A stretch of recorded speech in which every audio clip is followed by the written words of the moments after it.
नाज़रीन, अवामी न्यूज़ में खबरन जो सिलसिलो जारी है। इन वक्त असीं तव्हांखे ठठे में खबर ॾींदा हलूं त ठठे में वधंदड़ बदअमनी, चोरियुनि ऐं ॾोहनि जी वारदातनि ते गिणती जोगी इज़हार कंदे एसटीपी ठठे जे ज़िले क़यादत एहतजाज जी तहरीक हलाइण जो ऐलान कंदे 6 जुलाई ते ठठे में एहतजाज मुज़ाहिरो करण जे ऐलान करे छॾियो। इन सिलसिले में सिंध तरक़ी पसंद पार्टी ज़िले ठठे जे अॻुवान ज़िले सदर जलाल शाह, नाथो बिरोई, राजू कुरैशी, जमील समो, बशीर जोखियो, उस्मान हिंगोरो ऐं ॿियनि एसटीपी हाउस मकली ते प्रेस कॉन्फ्रेंस कंदे चयो आहे त ठठे में ज़िले में माओ, गुटको या इंडियन जो जेके नशे और पुड़ियूं आहिनि, ये तो पहिरीं पुलिस तमामु घणियूं आम ऐं जाम हलंदियूं हुयूं, पर हाणे जेको ठठे ज़िले में पुलिस जेको इन सॼे माए ऐं गुटके के जेको कारोबार खे आहे उनखे बिल्कुलु पहिरीं तो त मंथलियूं वठंदी हुई, पर हाणे उनमें उन पंहिंजी पार्टनरशिप जेको कई आहे। असां वटि इलाही इन क़िस्म जी जेको इंफॉर्मेशन्स आहिनि त ठठे ज़िले जे मुख़्तलिफ़ जॻहियुनि ते पुलिस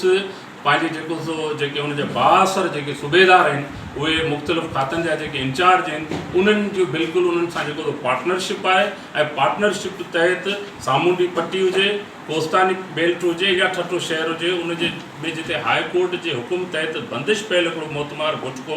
उन जूं फैक्ट्रियूं कीअं आम जाम पियूं हलनि। ज़िले ठठे जो जेको बि नंढो वॾो स्टाफ हुजे, नंढो वॾो शहर हुजे, किथे बि तव्हां वञो त उते तव्हांखे पुड़ी गुटको जेको आहे इन किसी जैन जी सुपारी तव्हांखे आम मिलंदी। चोरी जे कारोबार बासर सूबेदारनि जी हिसेदारी रही आहे इन ज़िले अंदरि कार्रवाइनि में। वधीक ख़बरनि ऐं तफ़सील जे लाइ विज़िट कयो असांजी वेबसाइट awamiNewsHD.com ऐं ॾिसंदा रहो अवामी न्यूज़ HD।